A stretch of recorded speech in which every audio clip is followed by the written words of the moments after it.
Fala, moçada! Espero que esteja tudo bem com vocês. Vamos dar sequência aí aos nossos estudos sobre o continente europeu. Só lembrando vocês, tá, que nós já passamos por aspectos físicos, aspectos geoestratégicos, falamos um pouquinho a respeito da população europeia e agora entraremos em aspectos econômicos. Só que esses aspectos econômicos, pessoal, eu vou dividir, eu vou fracionar, tá? Primeiro a gente vai trabalhar as principais economias, depois trabalharemos algumas outras economias ocidentais. Aí, num terceiro momento, nós vamos trabalhar o chamado leste europeu, aqueles países que, antes da década de 90, adotaram o chamado socialismo. Ok? Tranquilos? Quando nós falamos em principais economias, pessoal, não tem como deixar de falar da Alemanha. Calma, não vou falar aí do 7-1, não. Fica sossegado, tá? 7-1. Complicado. Pois bem, moçada, a Alemanha é a quarta maior economia do mundo. É o terceiro maior parque industrial do mundo. Só perde em industrialização para os Estados Unidos e para a China. Não é à toa aí que muitos autores consideram a Alemanha como sendo a cabeça da União Europeia, tá? É lógico que ela divide com a França esse papel de liderança na União Europeia, mas alguns autores consideram a Alemanha como sendo a cabeça. E não é à toa, né, moçada? Olha o nome aí dessas empresas que eu coloquei para vocês aí. Todas elas têm a sua sede na Alemanha. Bosch, Adidas, Puma, Siemens, Audi, Porsche, Volkswagen, a BASF e a Bayer. Então você tem aí muitas indústrias automobilísticas, de ferramentas, calçados, química, entre outras aí, né, pessoal? Então nós temos um país com uma economia muito forte, uma economia industrial muito forte. Onde se concentra essa economia industrial? Basicamente, pessoal, no vale de três grandes rios, a começar do chamado Vale do Rio Ruhr, que alguns autores chamam de Reno-Ruhr. Reno porque ele nasce, olha lá no mapa, ó, olha lá no sul do mapa. Vocês vão ver que o rio Reno, pessoal, ele nasce lá nos Alpes suíços, acaba fazendo a divisa entre a Alemanha e a Suíça, depois entre a Alemanha e a França, e o rio Reno continua, e você tem aí depois ele em território alemão com o nome aí de Rio Ruhr, ok? Tranquilos? O Vale do Rio Ruhr, pessoal, ele é muito importante para a economia alemã, porque se vocês observarem nesse mapa, vocês vão perceber que lá você tem uma grande bacia carbonífera, ou seja, uma disponibilidade de carvão muito grande. Isso propiciou o quê?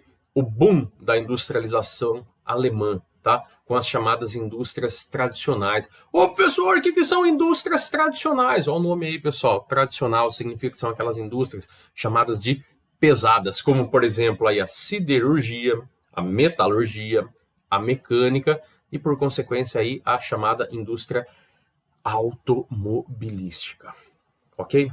Podemos dizer aí, pessoal, que essa é a região mais urbano-industrial da Alemanha, ok? Outro rio aí, pessoal, Vale do Rio Danúbio. Professor, o Rio Danúbio é aquele rio da integração lá do leste europeu. Perfeito, pessoal, perfeito. Só que vocês vão ver que a nascente dele está em território alemão, tá? Na chamada Floresta Negra, né?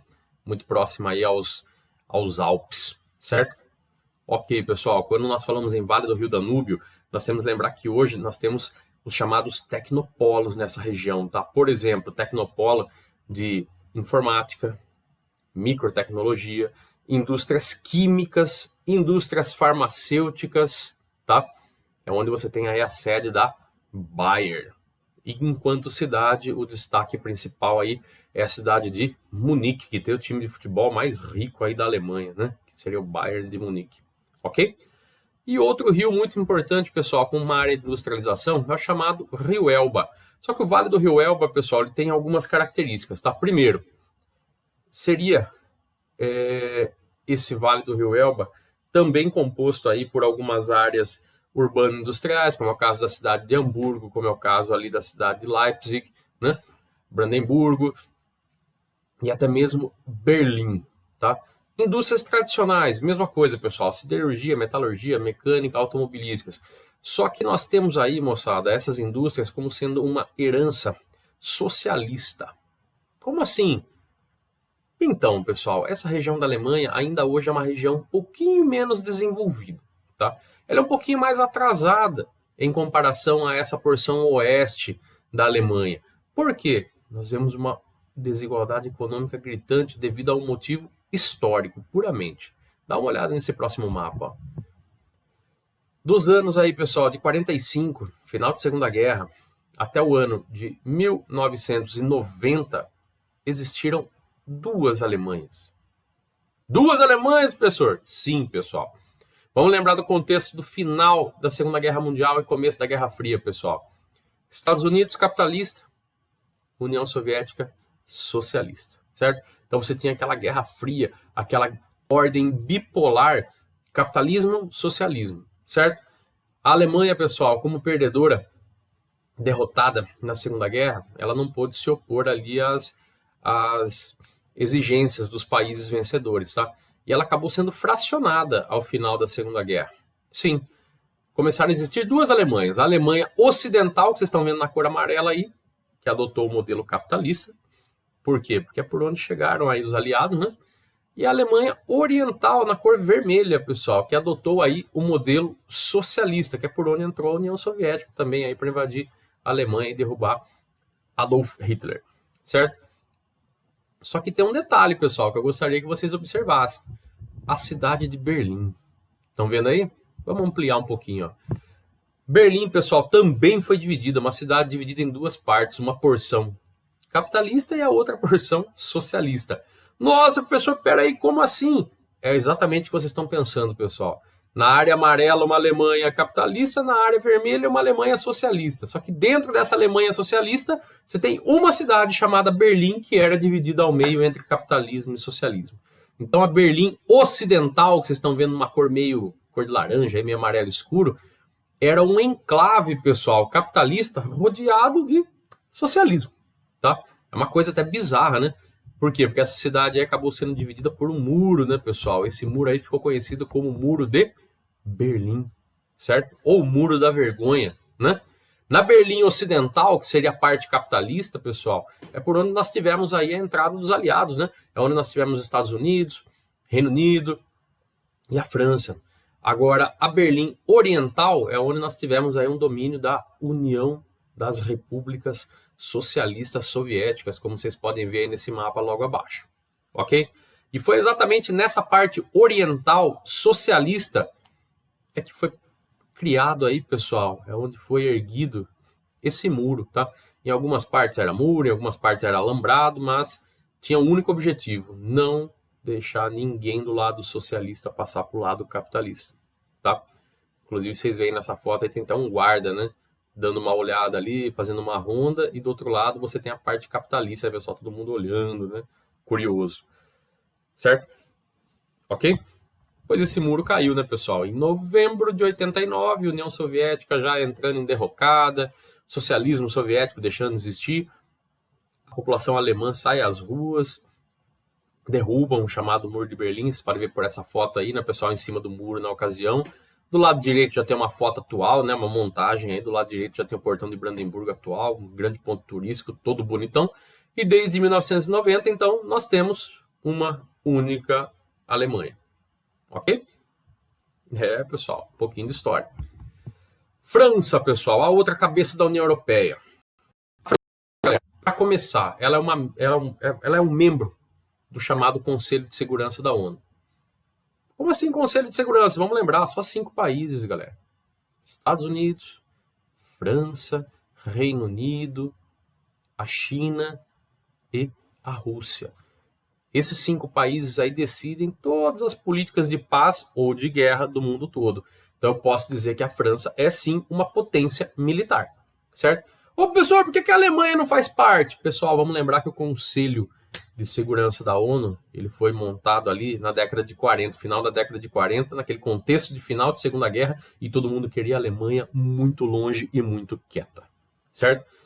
Pois bem, pessoal, França, potência militar, como eu falei para vocês, e potência nuclear. 3/4, 75%, pessoal, de toda a energia elétrica da França vem das chamadas usinas termonucleares, ou seja, energia elétrica produzida por meio de energia nuclear. Potência industrial também, pessoal. Olha algumas marcas que eu coloquei para vocês aí, ó.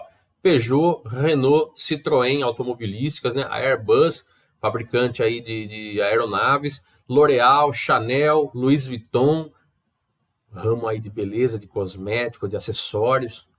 Então a França é sim uma potência industrial, mas curiosamente ela tem muitas empresas públicas, pessoal. Não é o caso dessas daí, tá? Essas que eu mostrei para vocês aí são grandes grupos transnacionais, mas a França também tem muita empresa pública ali gerindo boa parte do seu território e de seus recursos, certo? Diga-se de passagem, pessoal, que um dos principais recursos franceses é o solo. Sim, a França é considerada um celeiro, pessoal, agrícola da Europa, uma potência agrícola, produção de grãos gigantesca, trigo, aveia, cevada, e também produz muita uva e muito vinho, tá? Então é uma produção muito grande. Sem contar que é um país que sobrevive bastante também do turismo, né, pessoal? Não vamos dizer sobrevive, né? Porque o turismo acaba agregando muito valor aí à sua economia, principalmente na sua cidade-luz, mais conhecida aí como Paris ou Paris para nós, tá? Conversem depois, pessoal. O Bolacha já foi para Paris. Conversem com ele, perguntem para ele o quanto que é bonito lá, hein? Tá? O Kiko também foi, mas o Kiko foi para Paris B. Paris Cida do Norte. Ok? Paris Cida do Norte. Pois bem, galera. A França, nos últimos anos, vem enfrentando também um grande conflito, pessoal, quanto à questão da imigração. Por quê? Porque pós-Segunda Guerra, ela precisou de muito, mas muito, mão de obra de fora para se reconstruir no pós-guerra. Então ela teve a entrada de muitas pessoas de suas ex-colônias, do Marrocos, da Argélia, africanos em geral. Então ainda hoje o contingente de africanos, o contingente de islâmicos na França é muito grande, pessoal. Isso gera um conflito cultural e automaticamente é gerador do que nós chamamos aí de casos de xenofobia. Um dos melhores exemplos aí ocorreu alguns anos atrás na redação do jornal Charlie Hebdo, onde esse jornal, né, um semanário, publicou uma charge de Maomé e alguns fundamentalistas entraram alguns dias depois lá na redação e meteram bala em todo mundo. Então é um país que vem enfrentando muito essa questão do terrorismo, ok? Pois bem, pessoal, as maiores áreas industriais da França são a cidade de Paris e a cidade de Lyon, e suas produções são exportadas, ou seja, são escoadas por dois portos super importantes. Ao norte, o de Havre, e ao sul, o porto de Marselha. Como vocês estão vendo aí, pessoal, tanto os portos quanto as áreas industriais são muito próximas, né? Como vocês podem observar aí, certo? E um destaquezinho importante, pessoal, ainda no território francês, a região de Alsácia e Lorena, que foi tomada da França pela Alemanha na Segunda Guerra, depois devolvida. E foi tomada por quê? Porque é uma área ali, pessoal, carbonífera. Então você tem ali uma grande jazida de carvão mineral, que também favorece muito a industrialização. Ok? Vamos para mais uma economia, pessoal. A Itália, a famosa bota. Motivos óbvios, né? Dá uma olhadinha no formato do mapa e você já vai saber o porquê, né? É a Península Itálica, certo? Potência turística, potência industrial. Coloquei o nome de algumas marcas para vocês verem aí, ó. Ferrari, Lamborghini, a Parmalat, a Fiat, a Pirelli, entre outras, todas italianas. Só que a Itália, pessoal, ela enfrenta um conflito interno muito grande. Por quê? Ela enfrenta uma grande desigualdade entre o norte e o sul. O norte, pessoal, socioeconomicamente falando, não tem nada a ver com o sul, tá? O norte, ele é rico, ele é industrializado, onde vocês estão vendo principalmente é a planície do Rio Pó, tá? É o nome do rio, planície do Rio Pó. Você tem destaques aí, cidades fantásticas, como é o caso de Turim, como é o caso de Milão, como é o caso de Veneza, são cidades assim que atraem muitos turistas, são cidades industrializadas, principalmente Turim e Milão. Não é à toa que muitas equipes de futebol da Itália, que são mais ricas, estão localizadas aí nessa parte do país, tá? Só que é uma região, pessoal, que graças a esses destaques vem crescendo um movimento separatista. Eles são muito xenofóbicos, tanto com os estrangeiros quanto com os italianos do sul, tá? E eles querem se emancipar, ou seja, querem se tornar independentes do sul da Itália. Aí vocês vão perguntar, mas por quê? O sul da Itália é completamente diferente, pessoal. O sul é pobre, tem uma economia baseada na agricultura, ou seja, é agrícola. É uma região fornecedora de mão de obra para o norte e para outros países da Europa, tá? Não é à toa que é chamado também de região do Mezzogiorno, ou seja, do meio-dia. Por quê? Porque é a região da Itália que mais pega sol ao longo do ano, tá? Mais ao sul, mais em direção ali ao Trópico de Câncer. Ok? Tranquilos por enquanto? Vamos então para mais uma economia, pessoal. O chamado Reino Unido. Quando nós falamos em Reino Unido, pessoal, nós temos que lembrar que o Reino Unido foi chamado berço da Revolução Industrial. Lá começou a introdução das máquinas no processo produtivo industrial. Tá? Então só isso já torna essa região do globo de extrema importância para os nossos estudos. Destaques, pessoal, algumas cidades aí, ó: Londres, Oxford, Sheffield, Bristol, Birmingham, Liverpool, Manchester. Pode dar uma olhadinha nesse mapa aí do lado aí, pessoal. Vocês vão perceber, ó, que todas essas cidades que eu estou falando estão aí nessa manchinha roxinha, que são as grandes regiões industriais, tá? Só que além da Inglaterra, pessoal, nós temos cidades como Cardiff, no País de Gales, Belfast, na Irlanda do Norte, Glasgow e Edimburgo, na Escócia, que também são regiões industriais importantíssimas para a economia do chamado Reino Unido. Só que eles vão perguntar assim: professor, mas peraí, Reino Unido, Grã-Bretanha ou Inglaterra? São 3 conceitos diferentes, pessoal. Dê uma olhadinha nesse mapa. Estão vendo? Todos eles parecem ser o mesmo mapa e assim estão com as mesmas dimensões, mas vamos começar a diferenciar os conceitos. Inglaterra é só aquele país que vocês estão vendo no primeiro mapinha, e a bandeira está lá em cima, branca com uma cruz vermelha, certo? Grã-Bretanha é aquela grande ilha onde a Inglaterra está localizada, mas não é só a Inglaterra, está localizado também a Escócia e também o País de Gales. Agora, quando nós falamos Reino Unido, pessoal, nós já temos que considerar a Inglaterra, o País de Gales, a Escócia e a Irlanda do Norte, que está na ilha do lado, na ilha da Irlanda. Então, Inglaterra, Grã-Bretanha e Reino Unido são conceitos completamente diferentes um do outro, ok? Só tem uma coisa em comum, pessoal. Todos aí vêm passando por uma chamada crise quanto à aceitação de imigrantes. Por que isso? A Inglaterra, pessoal, assim como a França, logo após a Segunda Guerra, ela recebeu muitos imigrantes de países ex-colônias, como é o caso da Inglaterra aí, ó, o Paquistão, a Índia e até países do Caribe. Não é à toa que ainda hoje a população islâmica na Inglaterra seja muito grande. Só uma curiosidade, pessoal, que o autor coloca na nossa apostila. Em 2015, 5 anos atrás, o nome mais utilizado para filhos homens em cartórios na Inglaterra foi Mohammed, Maomé. Então a Inglaterra acendeu o alerta vermelho com isso. Não é à toa, pessoal, que a União Europeia até hoje ela tem uma política de recepção de imigrantes. A Inglaterra não tinha essa mesma pretensão. Isso levou a uma crise interna e levou aí ao chamado Brexit. O que seria o Brexit? A saída do Reino Unido da União Europeia, certo?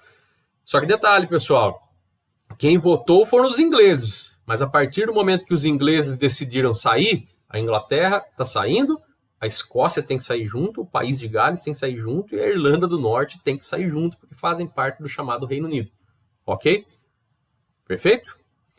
Pois bem, ô professor, mas e essa Irlanda do Norte, o que acontece? Pois é, pessoal, é a chamada questão irlandesa. Dá uma olhadinha no mapa, o destaque que eu vou passar para vocês aí, ó. Estão vendo? Essa é a chamada Ilha da Irlanda. A Ilha da Irlanda, pessoal, até alguns séculos atrás, ela era católica, tá? Era só um país chamado Irlanda. Mas nós tivemos aí alguns imigrantes ingleses, protestantes, que acabaram se alocando aí no norte da ilha. Com o tempo, conseguiram aí um processo de independência. Então, hoje nós temos aí o norte da ilha como sendo um país chamado Irlanda do Norte, também chamada de Ulster. A maioria é protestante, 90% da população.